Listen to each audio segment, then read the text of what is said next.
Zelensky Trump को मनाने पहुंचे थे, लेकिन व्हाइट हाउस में उन्हें खाना तक नसीब नहीं हुआ। दरअसल दोनों देशों के बीच एक mineral deal. Are you ready to launch? Welcome to daily blog Ubharta Bharat channel. मैं हूं आपकी होस्ट रूबी ठाकुर। दोस्तों, अभी यूएस में जेलेंस्की जो यूक्रेन के राष्ट्रपति हैं, वो यूएस आए, अमेरिका आए राष्ट्रपति ट्रंप से मिलने। राष्ट्रपति ट्रंप 20 जनवरी को अपना दूसरे टर्म में वो राष्ट्रपति बने, शपथ लिया। इसके बाद 5-6 जगह के जो अलग अलग जो राष्ट्रपति, प्रधानमंत्री वो आए मिलने के लिए, उनको बधाई भी देने के लिए आए, मिलने के लिए भी आए। अभी भारत के भी प्रधानमंत्री नरेंद्र मोदी ट्रंप से मिलने के लिए अमेरिका आए, उन्हें बधाई दिया, शुभकामनाएं दिया जीतने का, और अपना भी कुछ देश से रिलेटेड जो भी काम होगा उसका भी उन्होंने अब कुछ डील किया, किसी चीज़ का डील किया। तो वो जो है, इसके अलावा भी जेलेंस्की भी कल यूक्रेन से यहाँ आया। उसका आने का पर्पस अलग भी था। उसे अमेरिकी राष्ट्रपति को एक तो बधाई देना था।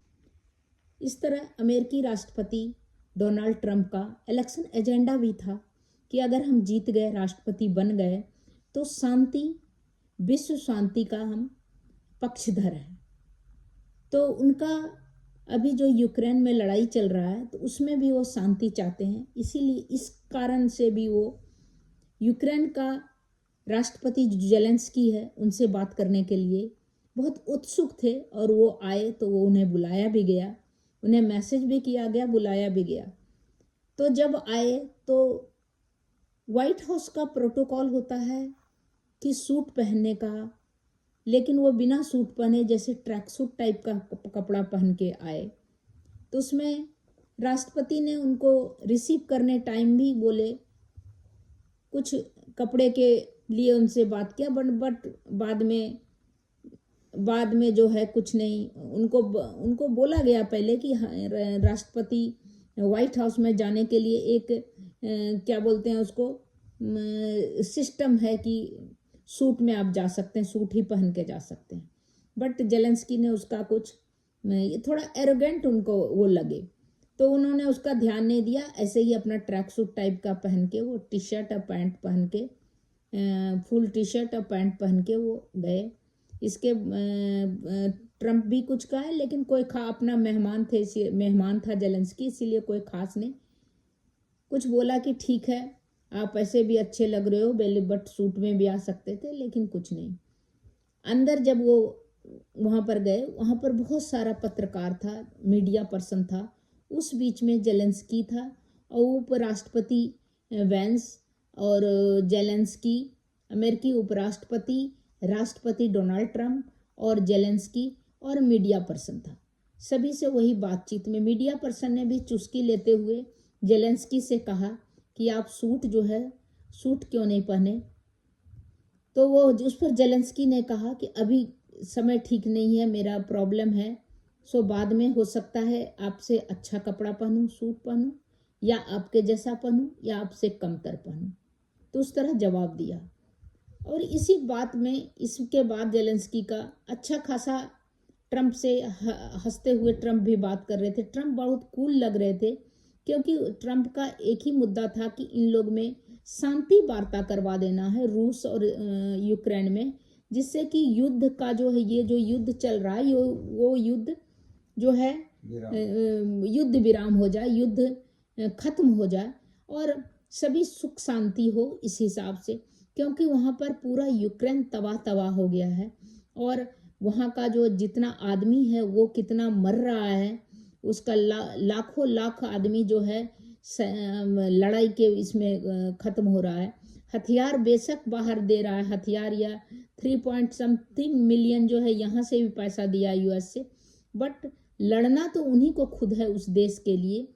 और जहाँ पर उसका लड़ना, उसका कहना है यूक्रेन का कि यूएसएसआर जो था पहले, जो रूस है, उसने कुछ 2014 में ही कब्जा कर लिया था।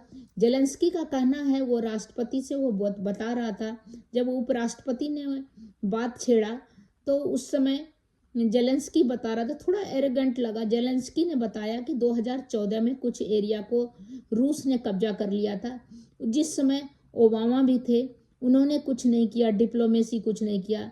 इसके बाद वाइडन था, उसने भी कुछ नहीं किया और कब्जा कर लिया। इसके बाद फिर ट्रंप आया तो उसने भी नहीं किया कुछ। अभी ट्रंप दोबारा आए हैं, तो ये डिप्लोमेसी ये क्या है, उसको वहाँ से हटा देना या उसको नहीं बढ़ने देना के लिए वो डिप्लोमेसी है। तो उसमें ये बोला कि आप यहाँ पर जो है हम लोग शांति समझौता करने के लिए राष्ट्रपति ट्रंप प्रतिबद्ध है।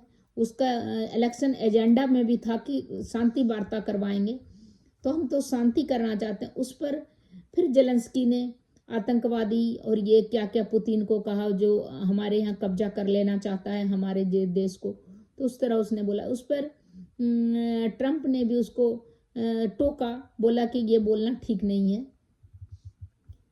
और ये इसके बाद ट्रंप ने बोला कि आपका जितना कार्ड है, वो जेलेंस्की को बोला तुम्हारा जितना कार्ड है वो खत्म हो चुका है, अब आप बेटर है, अभी आप हम समझौते करवा रहे हैं, आप समझौता कर लो। नहीं, ये समझौता अगर नहीं करोगे तो आपका कितना नुकसान हो रहा है आपको खुद पता नहीं है, ये नुकसान, और आप इस पोजीशन पे नहीं हो कि अब आप लड़ सकते हो युद्ध। तो उस पर जेलेंस्की ने कहा कि मैं अकेले ही कर रहा हूँ। तब दोबारा ट्रंप ने कहा 350 बिलियन बाइडेन प्रशासन ने दिया है। सो तंज कसते हुए थोड़ा कहा, लेकिन और कहा कि आप जो है बेटर है कि आप अभी, तो उस पर वो थोड़ा कड़ा रुख अपनाया और अकड़ के बोला कि अभी आपको पता नहीं है कि क्या हो रहा है यूक्रेन में, अभी इस पर आपका जब होगा आपको भी महसूस होगा। इस पर फिर ये लोग को थोड़ा बुरा लगा, बोला आप हमारे यहाँ आके आप ऐसी बात कर रहे हैं, वो आप इस पोजीशन पे नहीं है कि आप हमको डिक्टेट करें, आप हमको फील करवाएं। तो ये बुरा लगा, क्योंकि किसी देश में आप बोलेगा आप भी इस तरह हो सकते हैं, तो वो बुरा तो लगेगा ही नेचुरली।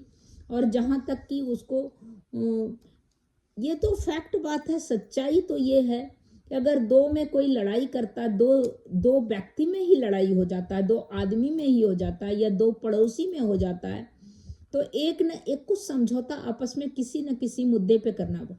यूक्रेन और रूस की भी लड़ाई बहुत खिंच गई है, इसमें यूक्रेन की तबाही ज़्यादा हुई है। नेचुरली है कि अगर बाइक अगर ट्रक से टकराएगा तो नेचुरली है कि बाइक की बर्बादी तबाही ज़्यादा होगा।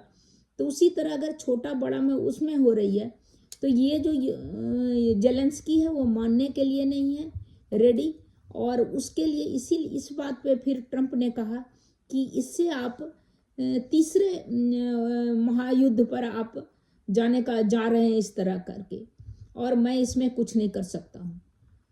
तो उसमें भी जेलेंस्की को थोड़ा दिमाग लगा के सोचना चाहिए था कि उसके पूरा यूक्रेन में क्या बुरा हाल है, पूरा का पूरा स्ट्रक्चर तबाह है, वहाँ का आदमी पलायन है, वहाँ पर जो फीमेल है, बच्चे हैं, वो दूसरे कंट्री में कैसे खाना कैसे जीवन यापन कर रहे हैं उसकी परवाह करना चाहिए।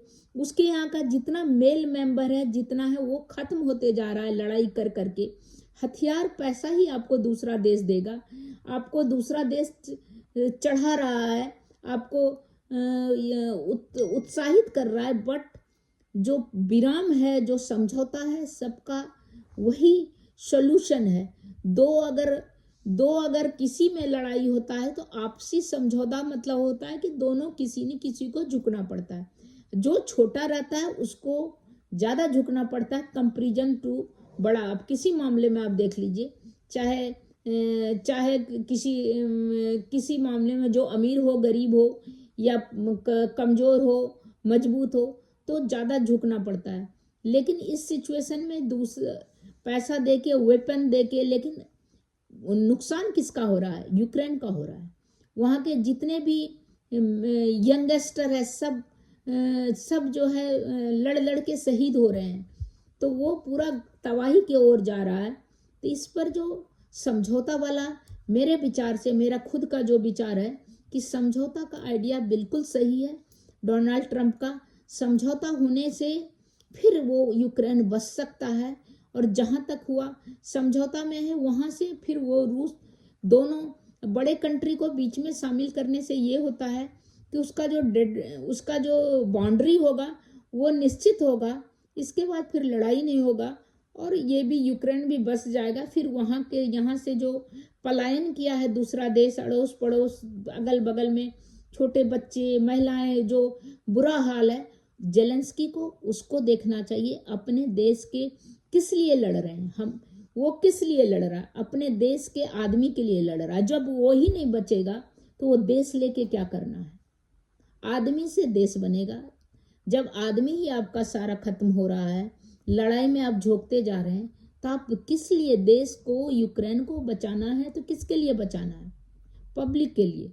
जब पब्लिक ही नहीं रहेगा तो यूक्रेन का बचना नहीं बचना क्या है? वो तो खाली फिर एक बंजर जमीन बन जाएगा, जहां पर लड़ाई का सालों साल, 100 साल तक वहां पर एक निशान बना रहेगा कि यह बंजर जमीन है, जहां कहीं पर कोई पैदावार नहीं है, नहीं पंछी है, नहीं वहां कोई रोने वाला है, नहीं हंसने वाला है, एक भी बसावट नहीं है। इसीलिए जेलेंस्की को समझौता करके वहां के यूक्रेन वासी के जिंदगी का ख्याल करके, वहां के बच्चों को, महिलाओं को, वहां के सबका ख्याल करके कर लेना चाहिए। अकड़ दिखाने से कुछ नहीं होता। अकड़ से बहुत उसकी तबाही हो चुकी है। ट्रंप ने ही कहा था, ट्रंप भी कहा, और दूसरा जो उपराष्ट्रपति अमेरिका के, उसने भी कहा कि आपके पास कोई अब कार्ड नहीं बचा है, इसीलिए बेटर है कि आप मेरी बात मान लीजिए और आप समझौता कर लीजिए। इसके बाद वो वापस वहां से उठा, बिना कुछ बोले अपनी गाड़ी में बैठ गया। लेकिन जब ट्रंप अपने व्हाइट हाउस से बाहर आया तो मीडिया पर्सन को कहा कि अभी भी जेलेंस्की अगर चाहे तो मैं उसमें पढ़ सकता हूँ, समझौता कर अभी भी वो आ सकता है हमारे पास, अभी भी उसका ओपन डोर है हमारा खुला हुआ। अगर वो चाहे समझौता करना, लड़ाई बंद करना, तो मैं इसके लिए प्रतिबद्ध हूँ। तो ये जो है लड़ाई किसी समस्या का हल नहीं है, और एक दूसरे का तबाही होता है। तबाही करने से दो जो शीर्ष नेता है उसकी तबाही नहीं होती है, पूरा देश की तबाही होती है, और वहाँ के जो रहने वाले जो हैं उसकी तबाही होती है। उसके घर परिवार, उसका सभी चीज का, पूरा देश बर्बाद होता है, पूरा वहाँ का पब्लिक बर्बाद होता है। तो उन सबको बचाने के लिए ये बहुत अच्छा कदम है ट्रंप का। तो तब तक इतना ही। और इसमें मैंने कुछ जो ट्रंप और जेलेंस्की के बीच जो बात हुई उसका भी मैंने कुछ वीडियो क्लिपिंग लिया है, उसको मैं लगाती हूँ, तो आप उसको देखिए। दोनों देशों के राष्ट्राध्यक्षों के बीच इस वर्ल्ड वॉर की शुरुआत 49 मिनट की प्रेस कॉन्फ्रेंस के आखिरी 10 मिनटों में हुई। शुरुआत के 39 मिनट तक सब कुछ ठीक ठाक था। जेलेंस्की और ट्रंप एक दूसरे के साथ हंसते मुस्कुराते हुए बात कर रहे थे। ट्रंप बीच बीच में जेलेंस्की के साथ हंसी मजाक भी कर रहे थे। मगर आखिरी के 10 मिनटों में ट्रंप जेलेंस्की के बीच कुछ ऐसा हुआ जिसने पूरी दुनिया को 440 वोल्ट का झटका दे दिया। व्हाइट हाउस के ओवल ऑफिस में क्या हुआ, ये पूरा सीक्वेंस देखने से पहले आपको ये समझना होगा कि जो हुआ वो क्यों हुआ। डोनाल्ड ट्रंप के दूसरे कार्यकाल में अब तक दुनिया के 7 देशों के राष्ट्राध्यक्ष व्हाइट हाउस पहुंचे हैं। पहले इजराइल के पीएम बेंजामिन नेतन्याहू आए, फिर जापान के पीएम शिगेरू इशिबा आए, फिर जॉर्डन के किंग पहुंचे, फिर नरेंद्र मोदी व्हाइट हाउस में ट्रंप से मिले। इसके बाद फ्रांस के राष्ट्रपति मैक्रो पहुंचे, फिर ब्रिटिश पीएम कीर स्टार्मर पहुंचे, और अब से कुछ घंटों पहले यूक्रेन के राष्ट्रपति जेलेंस्की ट्रंप से मिलने पहुंचे थे। डील के एवज में बार बार ट्रंप से सिक्योरिटी वाला मुद्दा उठा रहे थे। कैमरे पर पुतिन को हत्यारा, आतंकवादी तक बता रहे थे, जिससे ट्रंप जरा भी खुश नहीं हुए। And you said that enough with the war. I think that is very important, Ben, to say these words to Putin at the very beginning of war, because he's a killer and terrorist. But I hope that together we can stop him. I'm not aligned with Putin. I'm not aligned with anybody. I'm aligned with the United States of America. And for the good of the world, I'm aligned with the world. And I want to get this thing over with. You see the hatred he's got for Putin. It's very tough for me to make a deal with that kind of hate. He's got tremendous hatred. And I understand that, but I can tell you the other side isn't exactly in love with, him either. So it's not a question of alignment. I'm aligned with the world. Press conference की शुरुआत में जो बातचीत अच्छे माहौल में शुरू हुई, वो धीरे धीरे काफी पर्सनल होती चली गई। और इसी बीच ओवल ऑफिस में खड़े एक शख्स ने ज़ेलेंस्की से उनके कपड़ों वाला सवाल पूछ लिया। फिर क्या हुआ, सुनिए। My second question for President Zelensky. Why don't you wear a suit? Why don't you wear a suit? You're at the highest level in this country's office, and you refuse to wear a suit. Just want to see if do you own a suit? Yeah, you have problems. A lot of Americans have problems with you not Really? respecting I don't have the such. office. I will wear a costume after this war will finish. Okay. Yes, maybe one, Maybe something like like yours. Yes, maybe something better. I don't know. We will see. Maybe something cheaper than. And I do like your clothing, though. Yeah, really? Even though I think he's a great guy, by the way. But I don't know if you two like each other, but you know what? I think he's dressed. I think he's why? dressed I like beautifully. this guy. I don't know I think him. he's dressed beautifully. So I have more serious things than answer on such Yes, questions. इस personal attack के बाद Zelensky का पारा 7वें आसमान पर चढ़ गया। वो बार बार ट्रंप को टोकते हुए दिखाई दिए। फिर फ्रेम में एंट्री हुई अमेरिका के उपराष्ट्रपति जेडी वेंस की, जिन्होंने ज़ेलेंस्की के व्यवहार को आपत्तिजनक बताते हुए बोलना शुरू कर दिया। फिर क्या था? इसके बाद ट्रंप, वेंस और ज़ेलेंस्की तीनों एक दूसरे पर टूट पड़े। Can I ask you? Sure. Yeah? Yeah. Okay. So he occupied our parts, big parts of Ukraine, part of East and Crimea. So he occupied it on 2014. So during a lot of years, so I'm not speaking about just Biden, but those time was Obama, then President Obama, then President Trump, then President Biden, now President Trump, and God bless, now President Trump will stop him. But during 2014, nobody stopped him. What kind of diplomacy, JD, you are speaking about? What do you mean? I'm talking about the kind of diplomacy that's going to end the destruction of your country. Yes, but if you are not strong... Mr. President, with respect, I think it's disrespectful for you to come into the Oval Office and try to litigate this in front of the American media. Right now, you guys are going around and forcing conscripts to the front lines because you have manpower problems. You should be thanking the President for trying to bring an end to this conflict. Have you ever been to Ukraine that you say what problems we have? I have been to. Come once. I've actually watched and seen the stories, and I know what happens is you bring them on a propaganda tour, Mr. President. Do you disagree that you've had problems bringing people into your military? We have problems. And do you think that it's respectful to come to the Oval Office of the United States of America and attack the administration that is trying to prevent the destruction of your country? A lot of questions. Let's start from the beginning. Sure. First of all, during the war, everybody has problems, even you, but you have nice ocean and don't feel now, but you will feel it in the future. God bless. You don't know that. God bless. You don't God know bless. that. You will not have a war. Don't tell us what we're going to feel. We're trying to solve a problem. Don't tell us what we're going to feel. I'm not telling you. Because I'm you're in no answering on this position to question. dictate that. That's Remember exactly this. what I'm not You're dictating. in no position to dictate what we're going to feel. We're going to feel very good. You will feel influence. We're going to feel very good and very strong. You will feel influence. You're right now not in a very good position. You've allowed yourself to be in a very bad position, and he happens to be right about it. From the very beginning of the war. You're not in a good position. You don't have the cards right now. With us, you start having not cards. playing cards. But right now, you don't. very Yeah, you're playing serious, cards. Mr. President. You're I'm playing very cards. serious. You're I'm gambling the with the president lives in of war. millions of people. Yes. Trump बार बार यही कहते रहे कि Zelensky के पास And what you're doing is very disrespectful to the country, this country.